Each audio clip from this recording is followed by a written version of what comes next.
Goodyear silicone premium beam wiper blades are a high-end addition to any vehicle. This brief video will take you step-by-step through their installation on vehicles with pinch tab DB wiper arms. First, remove the pre-attached adapter by grabbing the front of the adapter and pulling up. Discard the adapter. Next, find the adapter labeled base and position it so the back side with the arrow aligns with the spoiler wing. Then, snap it into place. Now, find the adapter labeled 3T. With the wiper arm in the upright position, situate the back of the 3T adapter into the back tabs of the wiper arm and push the wiper arm down so its front tabs lock into the adapter. Then, snap the wiper arm with the connected 3T adapter onto the base adapter. But just to be certain you've installed the blade properly, give it a firm tug to make sure it's securely attached.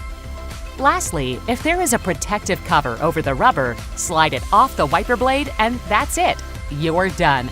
Simply repeat these steps for the second blade and then you're ready for the fun part, activating the blade's water repellency. To do that, simply spray washer fluid onto your windshield and allow the blades to clear it. This will make sure your windshield is thoroughly coated. Now you're set, ready to easily wipe away the elements with your new Goodyear silicone wiper blades with infused water repellent technology. Goodyear silicone wiper blades, performance you can trust.